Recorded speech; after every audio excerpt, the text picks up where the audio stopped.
चलिए, तो आज हम ग्राफ बनाना सीखेंगे। हीटिंग कर टेम्परेचर वर्सेस टाइम ग्राफ बनाएंगे। तो ऐसा सोचो कि मान लो, ये बस ऐसे समझने के लिए है कि मान लो कोई एम मास का ब्लॉक है जिसकी स्पेसिफिक हीट एस है, नहीं, specific heat in solid state S1 है। ये सब मान रहे हैं ना। Specific heat in liquid state S2 है। And specific heat in gases state S3 है। इसी की स्टेट है तीनों। और इसकी latent heat of fusion L1 है और लेटेंट वेपराइजेशन L2 है। ये सब हमने माना है। ठीक। इस ऑब्जेक्ट को हम गर्म कर रहे हैं और जो गर्म करने की रेट है वो है के जूल पर सेकंड। मतलब 1 सेकंड में के जूल इसको हम दे रहे हैं। क्या कर रहे हैं? 1 सेकंड में के जूल दे रहे हैं। ठीक है क्या? चलिए, अब हम, अच्छा, initial temperature T degree Celsius मान लेते हैं और समय के साथ टेम्परेचर का ग्राफ बनाते हैं। इधर टाइम और इधर टेम्परेचर लिखते हैं। मान लेते हैं T डिग्री यहाँ कहीं है, कहीं भी मान सकते हैं, नेगेटिव में भी ले सकते हैं, पॉजिटिव में भी ले सकते हैं। मैं आइस नहीं बोल रहा। अगर आइस बोलता तो फिर 0 से नीचे ही लेना पड़ता टेम्परेचर। कोई भी सॉलिड है, मान लो कॉपर है, स्टील है, कुछ भी है। ठीक है। यहाँ पर T बराबर 0 पर टेम्परेचर इसका T है। इसके बाद हमने इसको गर्म किया। गर्म किया तो टेम्परेचर बढ़ेगा। बढ़ेगा तो ठीक है, पर कर्व, मतलब जो ग्राफ बनेगा वो स्ट्रेट लाइन होगा या कोई कर्व होगा? ये तो पता है कि बढ़ेगा। क्या होगा? तो बताओ क्या होगा। तो पहले देखते हैं कि ऐसी कोई इक्वेशन जो टेम्परेचर और टाइम में रिलेशन दे दे। मतलब किस रिलेशन का ग्राफ बनाने वाले हैं। तो हमने ये सीखा था कि अगर किसी ऑब्जेक्ट को एनर्जी देते हैं तो M/dt उसको, मतलब अगर dq एनर्जी देते हैं तो dt टेम्परेचर उसका बढ़ जाता है। dq एनर्जी देते हैं तो कितना टेम्परेचर बढ़ जाता है?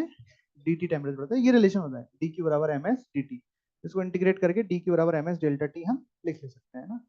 और टाइम के साथ रिलेशन बनना है कि dq एनर्जी कितने टाइम में, तो मान लो हम इसको dt से डिवाइड कर रहे हैं या ऐसे, तो इसका मतलब क्या हुआ? dq अपॉन dt का द रेट ऑफ एनर्जी जितनी हम सप्लाई कर रहे हैं पर सेकंड, तो dq अपॉन dt तो क्या है यहाँ पे?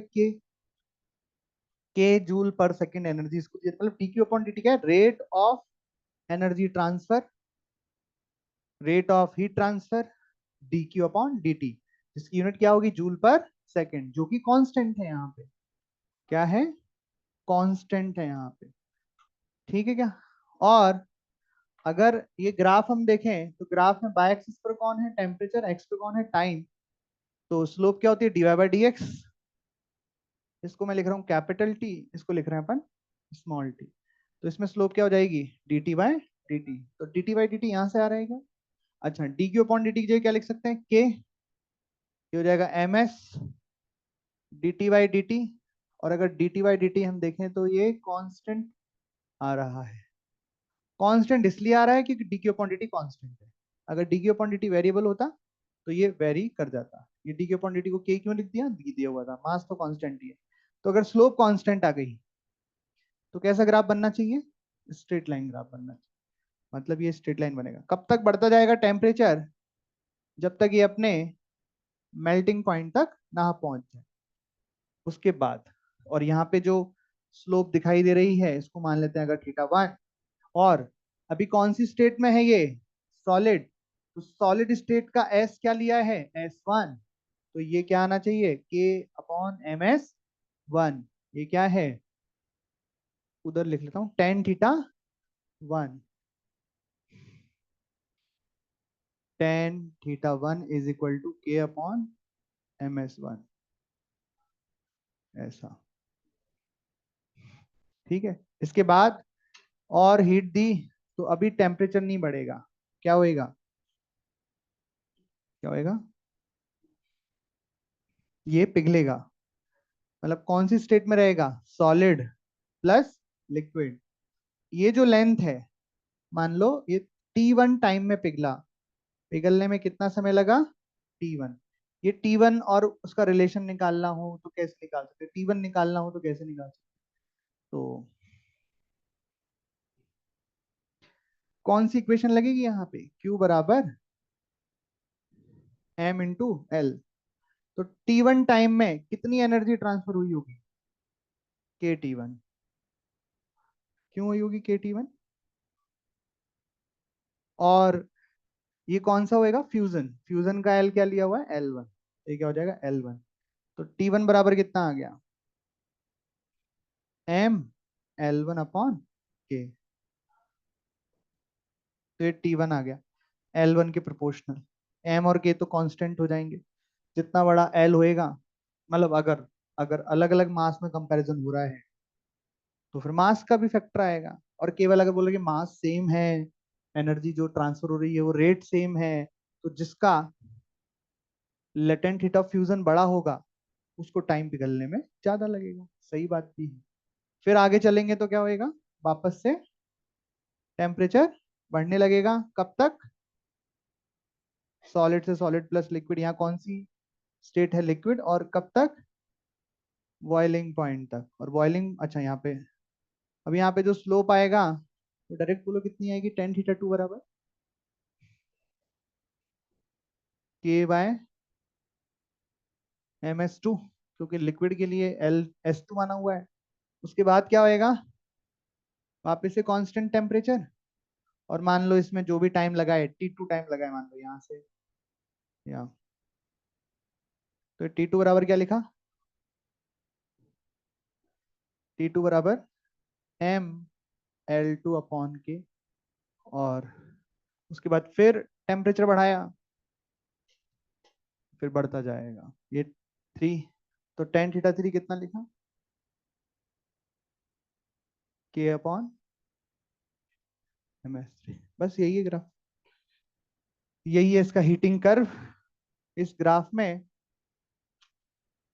जो साइड में पॉइंट्स लिखे हैं वो इनकी स्लोप और लेंथ के पॉइंट्स हो गए, नंबर भी डले हैं 1 2 3 4 5। तो ग्राफ में कुछ भी चीज ढूंढनी हो, आपसे कुछ भी चीज पूछी हो, यहाँ से आप लिख सकते हैं, देख सकते हैं, उसको लिख लो।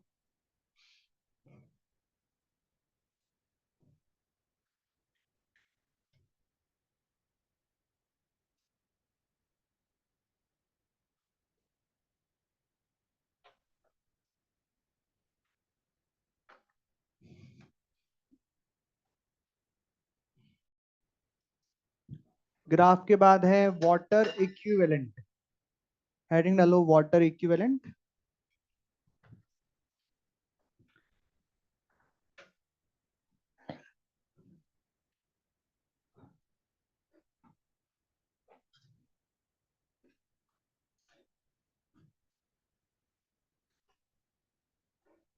क्या होता है वाटर इक्विवेलेंट,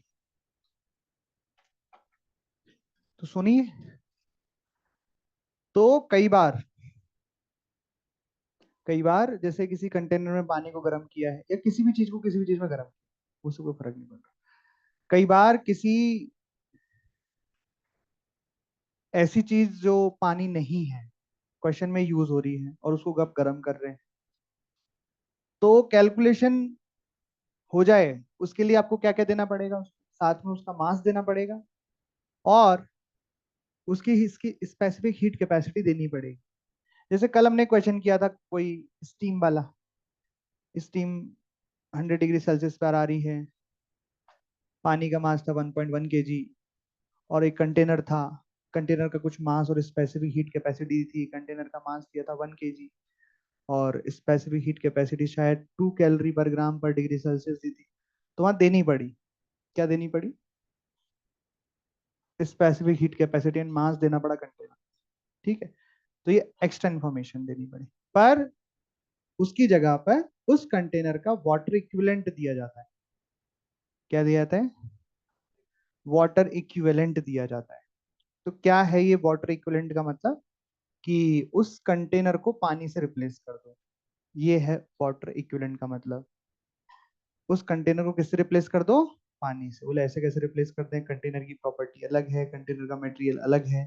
उसको गर्म करेंगे तो टेम्परेचर, हीट अलग, मतलब उसको गर्म करेंगे तो अलग टेम्परेचर, अलग तरीके से हीट उसमें बिहेव करेगी, और पानी में अलग तरीके से बिहेव करेगी। अलग एनर्जी देने पर अलग टेम्परेचर बढ़ेगा दोनों में, है ना? मतलब कुल मिला के दोनों की स्पेसिफिक हीट अलग अलग है ना। कंटेनर की और पानी की स्पेसिफिक हीट कैपेसिटी अलग अलग है। तो ऐसे कैसे रिप्लेस कर सकते हैं? तो ऐसे रिप्लेस नहीं करते, हम कैलकुलेशन करते हैं फिर रिप्लेस करते हैं।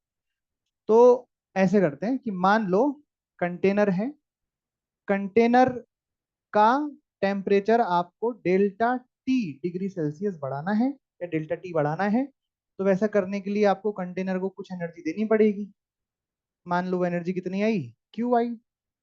अब उतनी ही एनर्जी पानी को देनी है, और पानी का भी उतना ही टेम्परेचर बढ़ाना है जितना उस कंटेनर का बढ़ है। तो बताओ कितना पानी लेना पड़े? समझ में आई बात? उतना ही टेम्परेचर बढ़ाना है जितना कंटेनर का बढ़ाया, उतनी ही एनर्जी देनी है जितनी कंटेनर को दी। तो बताओ पानी का कितना मास हमें लेना पड़ेगा? वो जो पानी का मास होगा वो कंटेनर का वाटर इक्विवेलेंट कहलाएगा। इस तरीके से बस यही है वाटर इक्विवेलेंट। वाटर इक्विवेलेंट का मतलब पानी के मास की वो वैल्यू जिससे हम कंटेनर को रिप्लेस कर सकें। दोनों में हीट का इफेक्ट सेम है। सेम हीट देने पर दोनों में सेम टेम्परेचर इंक्रीज हो या डिक्रीज हो। तो कितना मास हम पानी का लें जो इस कंटेनर को रिप्लेस कर दे, ये है। ठीक है? मतलब जैसे ये कंटेनर है या कोई ऑब्जेक्ट है, कुछ भी हो सकता है।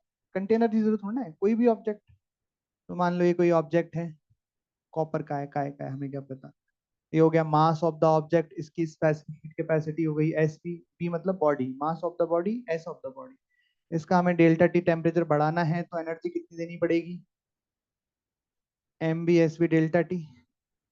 हम चाहते हैं कि हम पानी लें, और पानी का वाटर, डब्ल्यू मतलब वाटर, मास इक्विवेलेंट, इतना पानी लें। अच्छा, इसकी स्पेसिफिक कैपेसिटी एस डब्ल्यू, और इसका भी हमें कितना टेम्परेचर बढ़ाना है? Delta T. और एनर्जी कितनी देनी है? जितनी यहाँ पे। तो इसका एनर्जी कितनी देनी पड़ेगी? क्यू बराबर M W E Q, water equivalent, S W delta T. ये क्यू किसके बराबर होनी चाहिए? जितनी एनर्जी यहाँ पे दी, तो क्यू को इसके बराबर रख देंगे तो क्या मिलेगा? M B S B delta T. तो यहां से वाटर इक्विवेलेंट का फॉर्मूला बन गया। क्या बन गया? M B S B upon S W.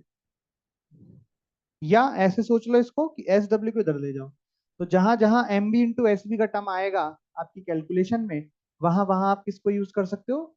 मास, वाटर इक्विवेलेंट इंटू वाटर का एस, जैसा कि अभी उस बिगनर बॉक्स के सवाल में भी किया था। वहां पे एमबीएस भी आना चाहिए था। आप अगर अपनी कॉपी का क्वेश्चन देखोगे तो वहां एमबीएस भी टर्म लिखा हुआ है, क्योंकि मैंने वही दिया था क्वेश्चन में। लेकिन उसकी जगह बिगनर बॉक्स के क्वेश्चन में उन्होंने वाटर इक्विवेलेंट दिया था, तो इस टर्म को हमने इस चीज से रिप्लेस कर दिया। तो कर सकते हैं replace। यही मतलब होता है वाटर इक्विवेलेंट का। ये तो गई एक डेफिनेशन, इसको लिख लो।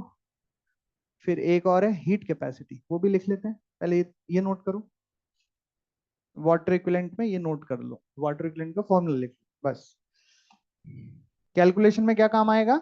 आपको जहां लगता है कि यार यहाँ तो mass of the body, specific of the body, ये टर्म आनी चाहिए, लेकिन उसने ये माना तो मास दिया है बॉडी का, ना ही स्पेसिफिक हीट कैपेसिटी दी है।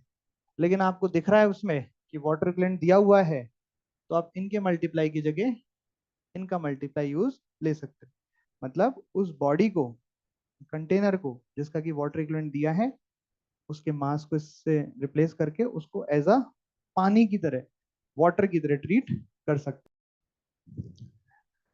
अगली डेफिनेशन लिखो, heat capacity.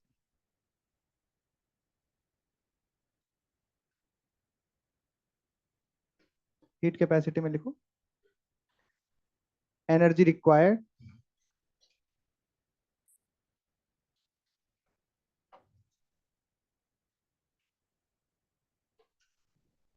to raise energy required to raise the temperature of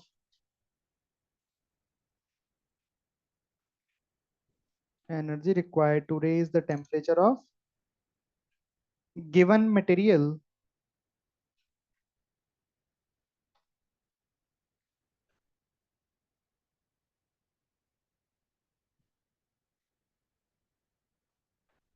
energy required to raise the temperature of given material by 1 degree Celsius by 1 degree Celsius। इसमें क्या अंतर दिख रहा है स्पेसिफिक हीट कैपेसिटी से? इस डेफिनेशन में अंतर दिख रहा है, इसमें 1 ग्राम का यूज नहीं किया है। यहाँ पे कितने भी मास को आप गर्म करो 1 डिग्री बढ़ जाए उसकी हीट कैपेसिटी हो जाएगी। यूनिट क्या होगी इसकी? कैलोरी पर डिग्री सेल्सियस और जूल पर केल्विन। जैसे जो फॉर्मूला होता है Q बराबर m into S into delta T, उसमें ये जो m इंटू एस का जो टर्म है उसको अपन बोलेंगे हीट कैपेसिटी। मास इंटू उस मटेरियल की स्पेसिफिक हीट, उसकी उस मटेरियल की हीट कैपेसिटी हो जाएगी उतने मास की। मतलब हीट कैपेसिटी एक ही मटेरियल के अलग अलग मास की हीट कैपेसिटी अलग अलग आएगी, पर specific heat capacity same material की सेम आती है क्योंकि वो पर ग्राम के लिए डिफाइन है। और हीट कैपेसिटी जितना मास लोगे उसमें एस का मल्टीप्लाई तो बदल जाएगा मास बदलने पे। मतलब 1 ग्राम कॉपर की हीट कैपेसिटी अलग आएगी और 1 किलोग्राम कॉपर की हीट कैपेसिटी अलग आएगी। ठीक है, तो इस तरीके से ये हुआ खत्म कैलोरीमेट्री। अब स्टार्ट करेंगे हीट ट्रांसफर। हेडिंग डालें हीट ट्रांसफर।